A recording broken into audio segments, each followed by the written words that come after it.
Bom, boa noite a todos que nos assistem, boa noite Alex, Marcos, Jéssica. Esse aqui é mais um episódio do JLCast, o podcast da União Juventude e Liberdade, que surgiu no final de 2020 a partir de jovens dispostos a discutir os problemas vividos pelos estudantes brasileiros em suas respectivas instituições. Com ideais pautados em uma sociedade livre, buscamos dar voz àqueles que não são ouvidos, priorizando as principais demandas estudantis e lutando contra os poderosos que desejam suprimir as liberdades individuais. Hoje, somos o maior movimento estudantil liberal do país, com núcleos em todos os estados e presente nas mais importantes cidades do país. Acreditamos que a política estudantil é a melhor forma de introduzir o debate público à juventude brasileira. Por fim, o JLCast foi criado com o objetivo de trazer o debate político de forma ampla e acessível. E dando início agora ao nosso bate-papo, eu gostaria que o senhor se apresentasse, deputado Alexis Fontaine. Boa noite a todos, obrigado pelo convite. Eu tenho um assessor que agora está com o Marcel Van Hatten, Douglas Sandri, ele fala tão bem de vocês, muito sobre vocês, e agora a gente tem a oportunidade de estar nesse podcast. Bom, eu sou Alexis Fontaine, nasci aqui em Campinas, cidade aqui do estado de São Paulo, parte da minha vida aqui. 9 anos eu fui para São Paulo, me formei como engenheiro mecânico pela Faculdade de Engenharia Industrial. Em seguida eu fui trabalhar em algumas empresas privadas, a Rodia, e uma outra empresa que estava começando naquela época de supermercados virtuais. Era engraçado que era um supermercado virtual, mas não tinha nem internet. Então era um supermercado virtual no telefone que a gente tinha que comprar a linha, pagava uma nota preta, era um troço meio bizarro, assim, um catálogo ainda. Depois eu fui montar minha própria empresa, uma empresa que fabrica revestimentos epóxi e poliuretano para pisos, então ele fazia pisos de fábrica, fazemos até hoje. E aí em 2018, 2016, vamos lá, 2013, aquelas movimentações de rua, eu comecei a ser um ativista também, eu estava muito cansado do Brasil, que estava sendo dilapidado, o escárnio que era a classe política com o cidadão comum, que tanto trabalha e que tanto se esforça, sua camisa, e era sempre roubado pelos governos que estavam naquele momento. Em 2013 fomos para as ruas, comecei a criar um movimento de rua aqui em Campinas chamado Turma da Vassoura, em que a gente queria limpar o Brasil. E aí, em seguida, eu acabei de fazer filmes. Aconteceu um episódio com a minha empresa, um caminhão da minha empresa, eu fiz um vídeo revoltado, mostrando como é difícil empreender no Brasil, e acabei sendo muito conhecido por isso. E aí comecei a trabalhar muito essa pauta. Problemas de folha de pagamento, problemas de fluxo de caixa, impostos, mais esse tipo de coisa. E aí me convidaram final de 2016 para 2017, para eu ser um pré-candidato para deputado federal. Eu olhei aquilo como uma forma de empreender também, um projeto de empreendedorismo. Acabei topando, fui para o Partido Novo, que era um partido que tinha tudo a ver com os meus valores e com o que eu acreditava na política, e acabei lançando uma campanha extremamente espartana, mas cheia de conteúdo e com uma boa base, e fui eleito deputado federal. E de lá, então, desde então, eu luto muito pelo Brasil competitivo, eu luto muito para desburocratizar, eu luto muito para acabar com o custo do Brasil, eu luto muito que o Brasil seja acessível a todo brasileiro, eu luto pela cidadania do brasileiro. Um país complexo é um país para poucos, então eu acabo trabalhando muito com uma pauta que acaba, assim, de modo geral, nós chegamos ao ponto máximo, ao ponto de objetivo, que chama a inclusão social produtiva, ou seja, todo mundo trabalhando e ganhando o seu. Então, resumão, é isso aí. Sou pai de 3 filhos, todos maiores de idade já, agora 25, 22 e 19 anos, e todos já, só o último na faculdade, outros estudando. Então, tu é engenheiro mecânico, né? Como é que foi essa transição de ser engenheiro para começar a carreira política, e o que do teu curso tu usa na tua carreira política? Porque a gente sabe que dentro da política tem alguns cursos que eles são mais comuns, digamos assim, que o pessoal mais da área do direito, mais da área da economia, então quando tem pessoas de outros cursos, eu até falo por mim, que eu sou médica veterinária, é meio surpreendente. Então, o que tu usa do que tu aprendeu na faculdade hoje em dia? Ô, Jéssica, cortou um pouco o início da tua pergunta. Você pode só o início, o resto é ok. Porque acho que faltou uma parte importante da tua pergunta. Fala aí. Eu queria saber como é que foi essa transição de engenheiro mecânico para ser deputado federal. Como é que tu levou isso? Assim, é uma coisa natural, uma coisa fluida, não tem um plano. Agora, de engenheiro mecânico, vou ser deputado. O deputado foi muito da indignação, foi muito de querer fazer alguma coisa pelo Brasil, tá certo? Daquela coisa, você ficava no sofá olhando as barbaridades e falava, cara, alguém precisa falar alguma coisa, alguém precisa fazer alguma coisa e tal. E aí eu percebi que mesmo a classe política, ela joga muito para a plateia, ela não tem a sensibilidade. Alguns deputados têm, mas a maioria não tem. Então, sim, parece que o setor produtivo, aquele que gera emprego, está sempre de segundo plano, terceiro plano. Então, eu acabei. Lógico, engenheiro mecânico é porque eu sempre tive essa veia, né? Era uma coisa muito natural minha. Eu, com 17 anos, eu ia em ferro velho comprar carro para ficar reformando no fundo da casa da minha mãe. Eu ficava construindo carro. Inventei muita coisa, somente sou inventor, tal, um cara meio professor Pardal aí. Aliás, o pessoal brincava com o MacGyver lá, tá inventando coisa, tal. Era nessa linha. Então fui por uma coisa muito pessoal, sabe? Tem um negócio, tem uma frase que diz o seguinte, né? A razão, o coração tem razões que a própria razão desconhece. Porque se eu fosse para ser racional mesmo, eu jamais teria saído do empreendedorismo, estava lá. Mas eu tinha uma questão que eu falava comigo mesmo, assim, se a gente não fizer alguma coisa agora, eu não vou ter empresa amanhã. Porque esse povo está tão louco, tão sem noção, que eles daqui a pouco estão desapropriando as nossas empresas, desapropriando as nossas propriedades. Eu não vou deixar isso. Então, eu tenho que ir para a política para barrar, eu e mais outros, né? Mas para barrar essa mentalidade simplória de igualdade, né, que fica falando que a igualdade vai vir da distribuição de riquezas. Devia distribuir os riscos também, né? Devia distribuir também os tombos, as dificuldades, mas não, o pessoal só quer distribuir lucro e vitória. Tanto que eu falo, você quer distribuir riqueza, distribui o pagamento de impostos também. Pode distribuir também os boletinhos aqui que tem que pagar. Aí tudo bem, aí podemos conversar. Dentro dessa sua, como você começou a política, a sua origem, você também citou que já era empreendedor desde cedo, já tinha essa visão. Teve alguma coisa que ficou mais marcante para você de quando teve esse estralo para empreendedorismo? Ou desde sempre você teve essa veia de inventor, de querer criar, ter algo seu e não trabalhar para outros? Aí é o seguinte, Marco, eu brinco muito, mas a minha mãe chama Joana.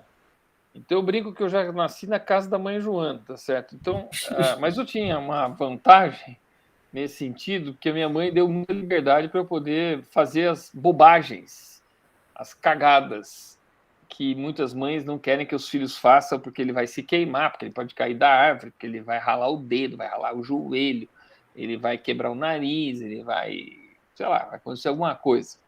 É óbvio que os pais amam os filhos, é óbvio que a minha mãe também me amava e meu pai também, mas o preço da liberdade é por aí, é não ficar primeiro raladinho, primeiro cortinho, meu Deus, meu filho está machucado, tal. Então eu tive a sorte de ter um ambiente como esse, e eu sempre fui muito inventor, sempre criava, tal. Porque a minha mãe também meu pai nunca me deram muito dinheiro para coisa nenhuma, então eu te vira, entendeu? Pegava a bicicleta, transformava, pegava uma coisa quebrada, fazia, construía minha própria meu aeromodelismo, nautimodelismo, eu mesmo criava as coisas. Eu acho que esse espírito de achar que pode fazer, esse espírito de que você não está limitado por nada, acabou sendo um espírito que me leva para o empreendedorismo. E mesmo quando eu arrumei emprego na Roger, tudo mais, eu sempre tinha um espírito empreendedor. Eu falei, putz, isso aqui podia ser feito melhor, pô, isso aqui é uma oportunidade, pô, isso aqui é um negócio interessante. Pô. E isso é até hoje. Mesmo como deputado, eu vejo, nossa, esse negócio é legal, hein? Podia ser uma coisa bacana fazer. Mas, como toda oportunidade na vida, ou você abraça e pega, ou ela passa, você perde ela. Não tem essa de pegar na mãozinha, de pegar no dedinho, não. Tem que agarrar mesmo. E agora, como deputado federal, eu tenho que abrir mão disso. Estou dedicado a essa questão de fazer leis e impedir que leis sejam criadas também, né? Porque tem muita coisa ruim. Pegando esse gancho aí do empreendedorismo, você já citou que o que te incentivou a entrar na política foi muito da dificuldade de se empreender no Brasil, né? E analisando o cenário de dentro, como o senhor faz parte, o que você acha que hoje, pelo menos daqui até o fim do ano, pode ser feito para melhorar um pouco esse ambiente que a gente não está vendo muita melhora? Gustavo, é o seguinte, na verdade as coisas elas estão melhorando, sim. É que a gente não consegue enxergar no imediatismo do nosso dia a dia. O governo também é um grande paquiderme, um grande transatlântico, que para você mudar de direção, primeiro você tem que tomar os comandos, as decisões e tal, para depois ele fazer essa curva. Então, o que nós temos já aprovado? E nunca se foi aprovado tantos novos marcos para poder atuar no Brasil. Então, passou o novo marco do saneamento básico, fundamental para acabar com a vagabundagem do que são as empresas municipais, estatais de saneamento básico, que não entregam resultados, não colocam água potável em muitas cidades, em muitos pontos, e muito menos coletam e tratam esgoto. Tá certo? E isso estou falando do estado de São Paulo, Rio Grande do Sul, estados ricos. Nos estados pobres, então, é tudo no Rio. Novo marco do setor do gás, trazendo gás mais barato para a indústria, para aumentar a competitividade. Novo marco do setor ferroviário. A nossa malha de ferroviária hoje é a mesma de 1929. Nada foi investido. Era só sindicato, chama lá o maquinista, isso, é só essas coisas. Não se investia em trilho, não se investia em nada. Novo marco do transporte e cabotagem, transporte nas costas brasileiras, nos rios também, reservas de mercado muito claras. Banco Central independente, fundamental para não ter politicagem na política de câmbio, na política de juros. E agora tem vários outros projetos que também estão no pipeline lá que podem avançar muito bem. O novo marco do setor de cartórios. Né? Temos que modernizar os cartórios, temos que digitalizar, centralizar os cartórios. Os registros no imóvel têm que estar todos numa matrícula só. E num cartório só, num registro centralizado. Não essa coisa que é hoje, que você tem que levantar 15 cartórios diferentes para poder vender um terreno, para ter certeza de que não vai ter nenhuma surpresa. Então tem muita coisa. Tem o novo marco do setor elétrico, para você poder comprar livremente energia elétrica de quem você quiser, não ficar preso só naquela fornecedora da tua região. Tem nota fiscal eletrônica nacional para acabar com essa vagabundagem, essa confusão que tem. De cada município tem a sua notinha fiscal, aí você tem que cadastrar para poder prestar serviço. É uma loucura isso aí, um negócio que não tem mais cabimento. Então tem muita coisa para fazer. Agora tem coisas estruturais, como a reforma administrativa. A reforma da Previdência é outra que foi um avanço fundamental. Mas nós temos a reforma administrativa e a reforma tributária, que tem que avançar. Uma para reduzir o custo do Estado, que é administrativa, e o outro para poder acabar com o custo do Brasil e simplificar o sistema tributário para poder ser acessível para todo mundo. Então as duas são muito importantes. Essas não passam esse ano, na minha opinião. Não vejo que ninguém vai querer entrar em uma dividida com setores que vão achar que estão prejudicados no ano eleitoral. Mas tem outras menores que podem acontecer, como debêntures de infraestrutura para poder investimento, ou a medida provisória das garantias, o que pode ser dado de garantia e garantias fracionadas. Hoje, por exemplo, você vai fazer um empréstimo para comprar uma bicicleta e der a tua casa como garantia do empréstimo, a casa toda fica comprometida com aquela bicicleta. Se você vai fazer um outro empréstimo para comprar uma máquina, para comprar um carro, aquela garantia que a tua casa inteira já não vale mais, porque você deu para poder financiar uma bicicleta. Isso não tem cabimento. Você tem que poder fazer a garantia ser usada até o valor dela, tá certo? Então tem N coisas que podem ser feitas e estão vindo, e assim, eu acho que tem coisas menos conflitantes, tal, que avançam. Outras mais complicadas só na próxima legislatura. E sobre a PL da empresa sem placa, a gente achou bem interessante e queria te perguntar qual impacto tu acha que isso vai causar nos empreendedores. Então, a empresa sem placa aqui, para a gente até explicar para quem está escutando o podcast, como é que ela nasceu? Nasceu de eu estar escutando na rádio, em Campinas, que o PROCON estava dizendo qual que era a multa número 1 nos estabelecimentos comerciais, a multa número 2, que assim, a maior multa que eles dão. E a multa número 1 era a falta da plaquinha que dizia que você tem que disponibilizar o Código de Defesa do Consumidor. E a multa número 2 era a falta da versão atualizada do Código de Defesa do Consumidor no estabelecimento. Então, a hora que eu escutei aquilo, eu falei, não estou acreditando que nós estamos criando leis para dar multa. Desse jeito. Sim, se fosse assim, menos iogurte no pote, se fosse menos pasta de dente, eu estou falando, não, beleza, vamos lá multar. Os negros estão malandros, sem vergonha, estão querendo dar uma mané. Mas falta da plaquinha do Código de Defesa do Consumidor, começa essa conversa. O consumidor que tem que saber seus direitos. Não é todo mundo que tem que dizer para ele qual é o direito que ele tem. Então, o consumidor que é vagabundo e que não sabe seus direitos, não teria nem que ter direito para poder ficar reclamando. Começa por aí. Mas pior do que isso é essa multa, essa fábrica de multa, que é uma apagação de pau de muito vereador para o cidadão, para dizer, olha, estou defendendo, fica uma coisa que só gera um ambiente de insegurança para o comércio. E aí o comércio só levando multa. Onde vocês acham que vai parar essa multa? Ou vai parar no preço final do produto, se ele puder botar, ou vai tirar do lucro do empreendedor. Isso aí é um imposto a mais. Aí a proposta é que a gente substitua toda aquela parnafernália, que não é só a plaquinha de defesa do consumidor, tem visite à sua cozinha, não pode vender bebida para menor de 18 anos, use máscara, entre sem capacete, tem placa para tudo. E cada município tem uma plaquinha, né? E ainda tinha uma placa muito interessante aqui, aprovaram em Campinas, obrigando a todos os estabelecimentos a colocar em Libra e em Braille uma placa dizendo que o cara tem direito. Falei, caramba, mas como é que o cego vai entrar e encontrar essa placa dentro da loja, velho? Quer dizer, olha a estupidez que os caras criam. Aí eu falei, vamos fazer o seguinte, QR Code. Todo mundo tem um celular. Aí o cara vai lá, lê no QR Code. Primeiro, o QR Code já vai dar todos os direitos que o consumidor tem, todas as obrigações que ele também tem que ter, porque tem que tirar capacete, não pode ter que botar máscara e tal.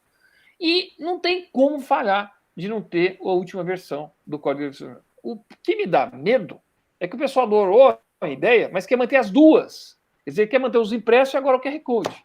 Aí eu falei, vocês estão brincando, gente. É para substituir um pelo outro. Mas a burrice humana tem essa tendência. Aí nós temos que ir dar bronca mesmo, sabe? Brigar mesmo. Aí é o nosso trabalho lá em Brasília.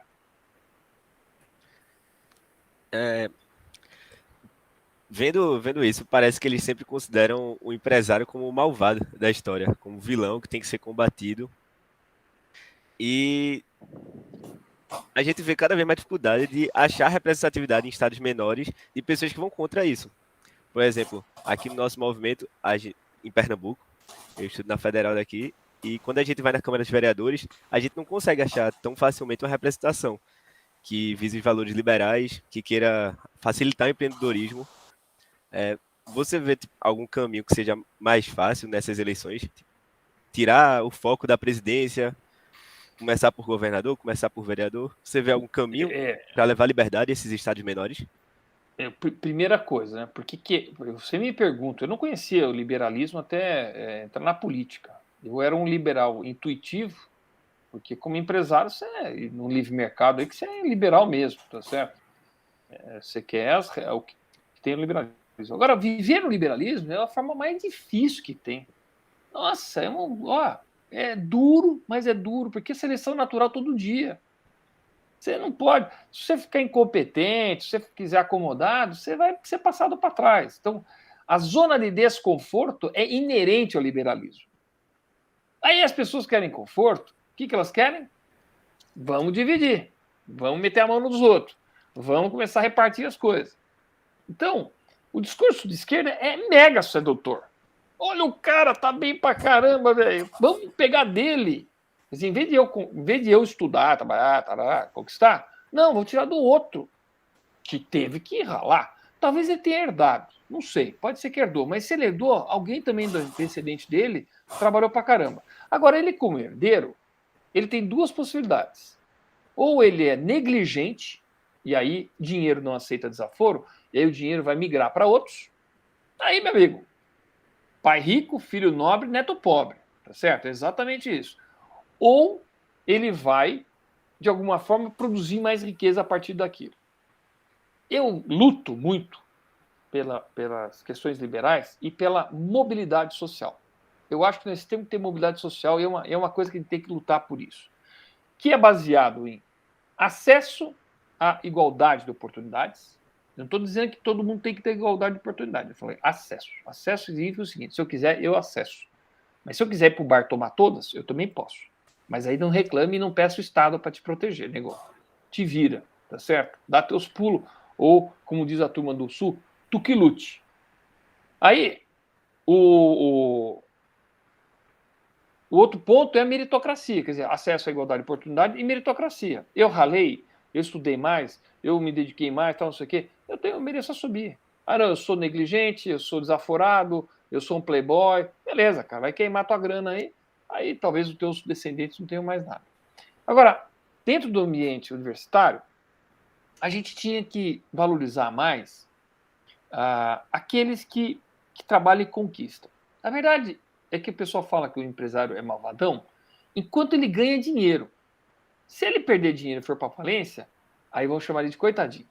E eu vejo isso muito na Câmara, aqui na Câmara dos Deputados, tá certo?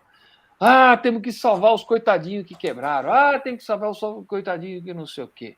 Aí eu falei, mas vocês não estavam xingando os caras de malvadão? Como é que agora é coitadinho?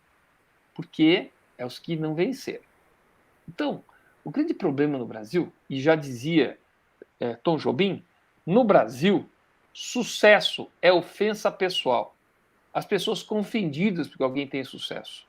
E isso é uma cultura muito ruim, porque ela acaba gerando uma geração infantilizada que não sabe como as coisas acontecem e que se seduzem facilmente por um discurso de esquerda. E essa situação burocrática do Brasil é o principal problema, porque você acaba que não incentiva o que deve ser mais incentivado. Por exemplo, eu sou carioca, só que eu moro em Natal, no Rio Grande do Norte. Aqui, em pesquisas recentes, a nossa capital foi apontada como a mais empreendedora do Brasil. Porém, também é a cidade mais difícil do Brasil para se empreender. Então, fica muito difícil desse jeito de a gente avançar as nossas pautas aqui. Mas aí eu faço uma pergunta, Gustavo. Empreendedorismo por necessidade ou empreendedorismo por vocação? Porque chamam pipoqueiro, vem sacoleiro, tudo de empreendedor. Ok, mas ele está indo muito atrás da necessidade de sobrevivência do que de um sonho de realizar algo grande. Cuidado que a subsistência é considerada no Brasil também como um empreendedorismo. E eu tenho minhas dúvidas se ele pode falar que a cidade... Veja que você comentou, são coisas muito antagônicas. É a cidade que mais empreendedoras, com mais difícil de empreender. Muito provavelmente essa massa de empreendedores aqui estão na informalidade. Estão se virando, tentando sobreviver por causa de pandemia, porque pagar as contas. A gente tem que analisar esses números para ter certeza do que nós estamos falando, tá? Sim, com certeza. Mas ainda que na informalidade, o senhor não acha importante essa tendência da população de ir atrás de, como você mesmo disse, baseado na igualdade de acesso à oportunidade, da sua batalha você aos poucos acessa a mobilidade social? Também é um ponto. Cortou Então, um pouco no final, mas eu entendi. Mas a minha questão é o seguinte, né? A minha pergunta é por que está na informalidade? Essa é a pergunta. Invariavelmente está na informalidade por causa da dificuldade de se empreender no Brasil. Excesso de burocracia, excesso de normas, todo mundo joga o cara na ilegalidade. Quer dizer, quem me joga na ilegalidade é o próprio Estado, não sou eu que jogo na ilegalidade. Quem criou leis, quem criou regulamentações para me ferrar é o próprio Estado. Portanto, eu não acho ruim, não, que as pessoas empreendam e se virem. De lá pode sair gente muito interessante.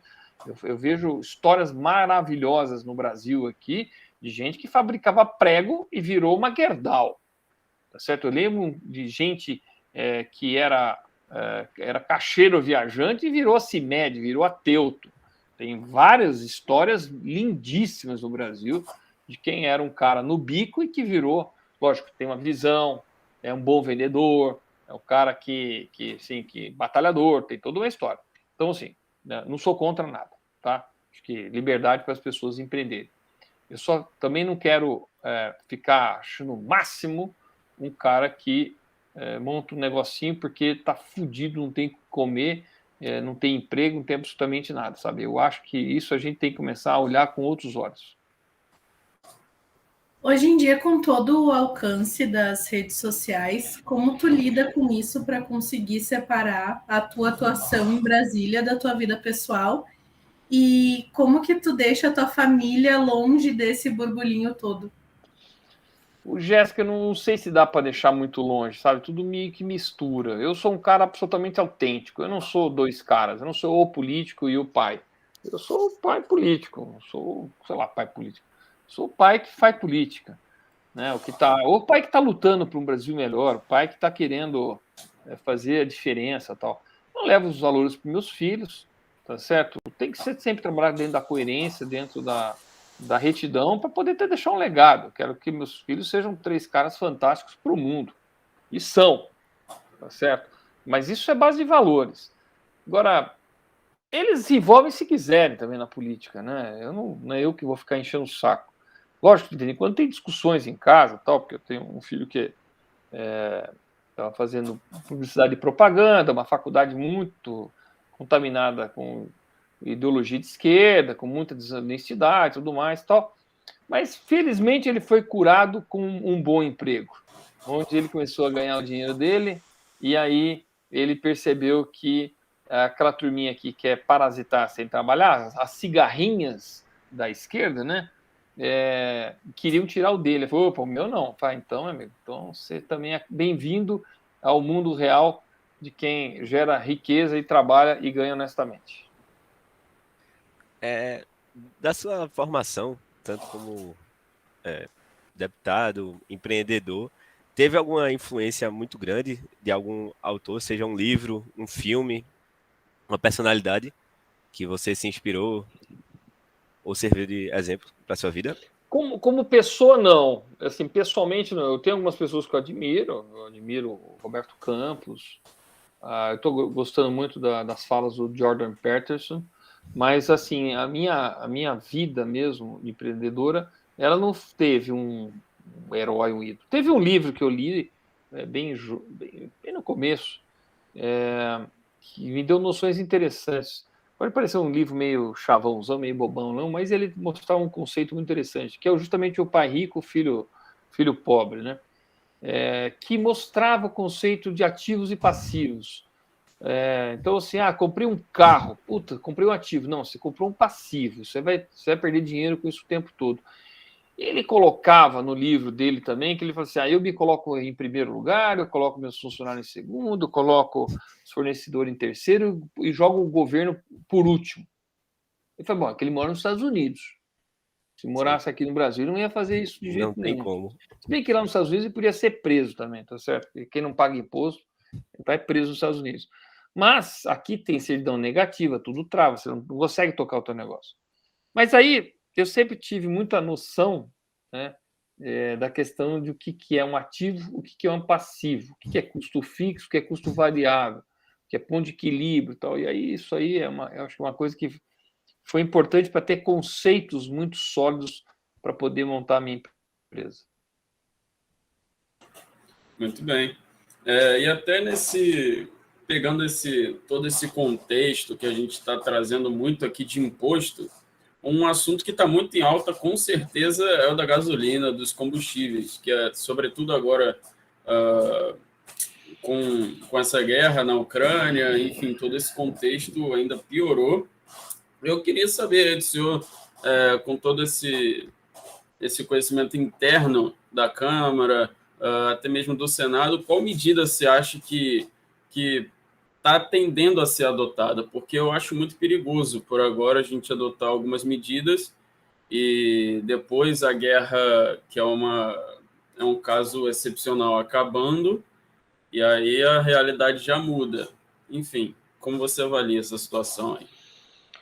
Vamos colocar coisas assim bem fundamentais e importantes. Primeiro, para muitos estados, e eu diria a maioria dos estados, o combustível é o maior arrecadador de ICMS.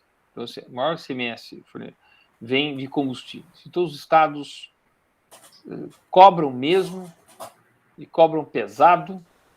Por quê? Porque todo mundo usa. Não tem como fugir. É de combustíveis, é eletricidade, é de internet.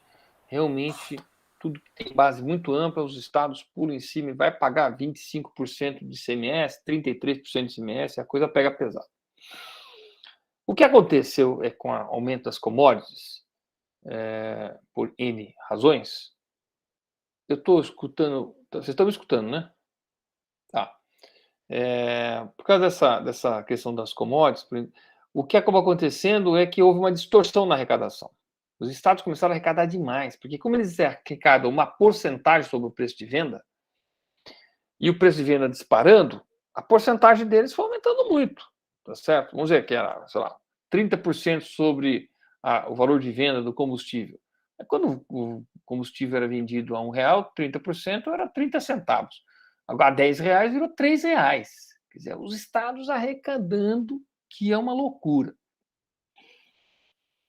Aí houve essa ideia de fazer o seguinte: não, em vez de cobrar por valor de venda, vamos cobrar por litro, que é a de valorem, passou para a de rem, que eles chamam. Ok. Então, e ainda tem mais. Nós vamos cobrar uma só vez lá na refinaria, que é a monofasia, só numa fase que cobra isso aí. Beleza. Vamos fazer isso? É uma boa ideia e tal? Falei, beleza, é uma boa ideia mesmo. Tem prós e contras. O primeiro pró é que iam pegar uma média dos últimos 3 anos, sem pegar essa distorção agora. Então, o preço do combustível mais ou menos ok. Que os estados sabem o que vão arrecadar. A vantagem é que não pegaria esse preço que está agora exorbitante e fixaria agora. Fixaria com uma média lá para baixo. O problema é ao contrário. Quando acabar a guerra da Ucrânia, acabar isso, acabar aquilo, tem de novo excesso de petróleo, e aí de 110, 112 dólares o barril vai para 40, o que acontece? Não vai abaixar tanto assim o preço do combustível para a gente. Porque tem uma parcela da composição do preço do combustível que é fixa, ela não é variável. Aí a coisa complica.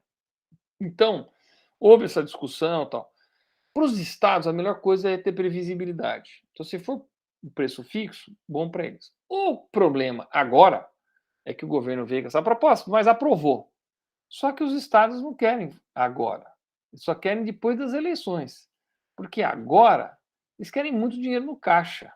Até para poder reeleger, para poder usar isso na máquina.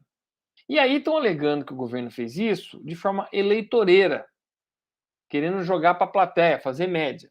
E aí eles mesmos entraram no Supremo dizendo que é proibido baixar o preço do combustível. Então, a gente está num manicômio mesmo, que esse país aqui é uma piada pronta, porque nem para baixar imposto no Brasil é inconstitucional. É uma loucura isso aqui. Entrando no começo da sua vida política, teve alguma surpresa muito grande que você teve ao chegar em Brasília? Algo que você realmente não esperava, viu algum absurdo, acontecer lá. Porque a gente sabe que rola essas bizarrices, como ser inconstitucional, baixar o preço da gasolina. Eu acho que as bizarrices estão mais assim em alguns deputados folclóricos, né, que tem na Câmara dos Deputados, que você fala, como é que tá aqui, né? E o cara teve 1 milhão de votos, fala, eu ralei para ter 45.300, esse cara aqui teve 1 milhão de votos. Aí vem uma questão, assim, acho que do regime, do sistema eleitoral hoje. Antigamente você podia inscrever para poder ser deputado, vereador, presidente da República, um animal do zoológico. O Rio de Janeiro era pródigo em fazer isso. Era o rinoceronte cacareco, era o macaco Simão, tal. E tinha uma vantagem nisso. Eu acho que, inclusive, a gente tem que voltar com essa proposta aí. A vantagem é que quem quisesse fazer protesto, protestava num bicho que nunca ia ser membro da Câmara dos Deputados, ou vereador e tudo mais. Mas como não existe mais isso, aí aparece os malucos, agora, de repente, vão eleger o mendigo, né? O mendigo lá que apanhou do personal trainer lá, porque vão protestar e votar no mendigo. E o mendigo vai ser eleito. E aí, o mendigo vai lá, tá valendo o voto dele, é a mesma coisa que o meu voto. Aí você fala, não, liberdade e tal. Ok, é liberdade. Ele pode ser eleito. Agora, eu acho que a gente tem que ter mecanismos para neutralizar esse tipo de bobagem. Porque tem a liberdade de fazer coisas corretas e coisas estúpidas. E essa é uma que estraga a democracia. Então, nós não podemos deixar esse tipo de coisa solta. Então, eu acho, ou tem uma outra tecla lá que não é branco, é protesto. Aí o cara vai lá e protesta. E aí faz alguma outra coisa. Mas do jeito que está, e aí vem minha preocupação, né? Ou o que você falou, uma coisa que eu fiquei assustado lá, gente que não tem menor capacidade de ser deputado federal e que foi eleito e ainda levou muita gente, hein? Porque um cara que ganhou 1 milhão de votos, ele leva mais, além dele, mais 2, pelo menos, deputados. E isso, gente, é muito grave. Durante esses 4 anos de mandato, quais tu diria que foram os projetos mais importantes que tu aprovou ou teve junto envolvido? Teve o seguinte, Jéssica, eu tive muito envolvido, tudo a questão da liberdade econômica, medida provisória da liberdade econômica, medida provisória do ambiente de negócio, a questão do novo marco de saneamento básico, que eu participei bastante sobre isso. Aí teve os outros marcos que eu também tive uma atuação importante. Então, isso são coisas assim até mais estruturalmente maiores. Tive uma atuação muito intensa na reforma tributária, que não foi aprovada, mas é trabalho do mesmo jeito, para a gente poder ter um debate rico, para poder apresentar as vantagens e desvantagens e tudo mais. Mas tem uma coisa que poucas pessoas perguntam para nós. Quais projetos você evitou que fossem aprovados? Que tem tanta coisa ruim lá dentro. Então, eu evitei que fosse aprovado a reestatização da Embraer, eu evitei que fossem criadas mais cotas para todo tipo de pessoas que os caras adoram criar, desde ex-presidiários até mães solteiras com filhos de menor de 14 anos, cota nas empresas. Eu evitei obrigações para as empresas que botar etiqueta em tudo que é coisa nas suas embalagens, que acabam gerando um custo absurdo. Então, assim, estamos vigilantes. Leis ruins, joga para fora. Leis boas, ajudamos a avançar. E essa boa atuação do deputado não é só em aprovar leis. Eu quero saber de evitar que leis ruins sejam aprovadas. Porque isso, bem a hora que dá cada reverso, aí, cada coisa ruim e impressionante. Inclusive, recentemente está tendo uma polêmica aí acerca do PL que aumenta a taxação sobre importações de empresas como AliExpress e outras aí do ramo. Com certeza o senhor está sabendo, né? E o que você acha disso aí? Eu acho o seguinte, esse debate já está desonesto pra caramba. Eu, como liberal, quero isonomia. Eu quero equidade. As pessoas têm que ter o mesmo pé de condições, tá certo? De competitividade. O que está acontecendo é que existe um regime chamado de minimis, em que pessoas físicas lá fora podem mandar objetos para pessoas físicas aqui dentro do Brasil até $50 usando a estrutura dos Correios. Tem que ser obrigatoriamente pelos Correios, porque vai passar tudo por uma vistoria na Receita Federal. Que é você receber um pacote da tua avó, tia, sei lá, uma coisa que vem do Correio.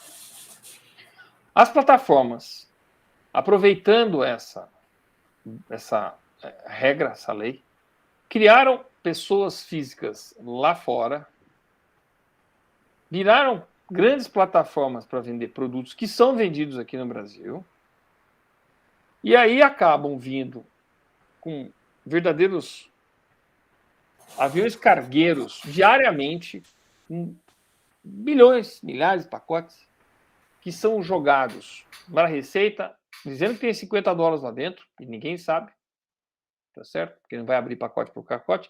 A Receita, menor capacidade de poder fiscalizar pacotinho de $50, e isso tudo é distribuído pelos Correios. Então, com quem eles concorrem? Com alguém, uma dessas lojas aqui, empresas aqui no Brasil, que em vez de ficar trazendo de 50 em 50 $, num esquema fraudulento, que cria uma figura lá fora, que é pessoa física, mas na verdade não é, a gente sabe que não é, certo? Eles trazem um container inteiro, por exemplo, de webcam, pagam os impostos para importar, põe no CD aqui no Brasil, administra uma plataforma, vendem isso fisicamente ou via marketplace, que seja. Na venda ainda paga os impostos e emite nota fiscal. Então, o que nós podemos fazer? Nós temos 3 possibilidades que a gente vai fazer. 1. Tudo que for vendido dentro do Brasil até $50 está isento de imposto. Resolve o problema. Acho pouco provável, porque a Receita não vai abrir mão. Ninguém vai querer abrir mão de Receita. Nem estados, nem Receita, nem ninguém. 2. Aumenta a fiscalização para poder ter certeza que o nome daquele Xin Hua Chin Chong Chin é amigo do Carlos da Silva Pereira ou do Gustavo Barreto aqui no Brasil. Não é amigo? Não sabe quem que é? Ah, então não é de minimis, então alguém vai ter que pagar o imposto.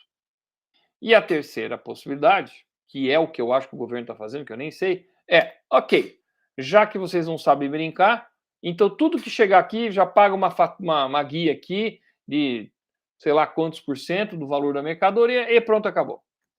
É um dos 3, porque o que nós não podemos deixar é um desequilíbrio desse, baseado numa fraude, que descobre, mas é uma competição desleal, e não é isonômica, é desequilibrada, e que está arrebentando parte das empresas brasileiras. Aí também não dá, né, cara? Porque aí também eu acho que... Aí a pessoa fala, você não é liberal de ocasião, tal, não sei o quê. Não, eu sou liberal do tipo assim, primeiro,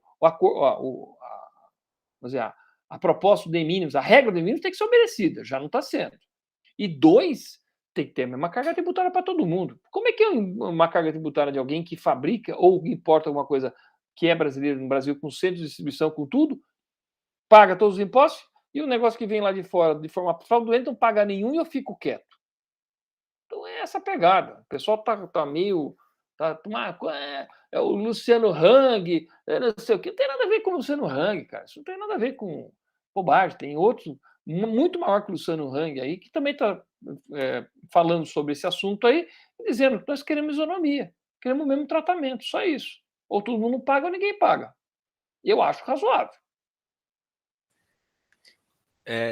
Ainda sobre essa parte mais tributária, sobre a reforma tributária, ao qual você também está envolvido, teria algum ponto para destacar dela? Algo que tenha mais importância, que as pessoas não dão tanta atenção, algo que estão tentando minar, talvez? Tem muita coisa boa na reforma tributária da PEC 110, né, que é de consumo. Não estou falando que tem uma outra reforma que é de imposto de renda, mas a de consumo tem muita coisa boa. Primeira coisa boa, a tributação não fica mais na origem e vai no destino. Isso é muito bom, porque a riqueza fica onde ela é consumida, onde ela é gerada. Hoje é uma verdadeira transferência de renda, onde as coisas são produzidas, o que gera uma guerra fiscal, que todos os estados e municípios querem atrair empresas, porque eles vão ficar com os impostos referentes à produção daquele produto. Segundo ponto, que eu acho que resolve um monte de coisas, tá certo? É a questão de ter apenas uma alíquota para tudo, absolutamente tudo, bens, serviços, tudo. Tudo sei lá, 20% de valor agregado também. O pessoal fala, 20%. Valor agregado. Não agregou, tá certo? Eu tenho isso aqui de preço de venda e eu tenho isso aqui de custo. Essa diferencinha aqui que é o valor agregado. É 20% do valor agregado. Não é 20% da venda toda. As pessoas também, nesse sentido, são bem desonestas, tá certo? Os que não querem ver a coisa. Aí, vai ter uma obrigação só. Emitiu a nota, não precisa fazer mais substituição tributária, não tem mais diferencial de alíquota, não tem mais DIFAL, não tem mais bloco K, não tem mais porcaria nenhuma. Não precisa mais nada disso. Porque eles não vão ficar tributando as coisas pelo DNA. Hoje você tem tributação diferente para ração de cachorro que está crescendo, ração de cachorro que está grandão, ração de gato, ração de peixe, ração de cavalo, ração de... Aí o que os caras fazem? Qual que paga menos? É ração para hamster. Hamster paga menos. Então vamos fazer o seguinte: vamos fazer ração para hamster para dar para cavalo. Aí começa as putarias, planejamento tributário, a confusão toda. A gente não tem que ficar tributando se é ração para hamster ou para cavalo, ou se é classificação de barbatana de tubarão. Sabe quantas classificações de barbatana de tubarão, classificação fiscal, tem? Tem 5. 5. Então, se ela está salgada, se não está, se defumada, não está, se é natura, se é barbatana do tubarão azul, se é do tubarão tigre. Eu quero saber que... Eu pego uma barbatana, se ela é barbatana, e sabe o que é aquilo lá? Eu não vou ficar sabendo disso. Eu quero saber o seguinte: você comercializa barbatana de tubarão? Sim. Você agregou valor? Agreguei. Então paga o teu imposto. Não me enche o saco. Acabou. Simples assim. Tá certo? Mas o serviço também, agregou valor no serviço? Sim, então paga a tua parte. Mas o que você faz? Não interessa, eu não sei o que você faz. Não quero saber. Quero saber se você agregou valor.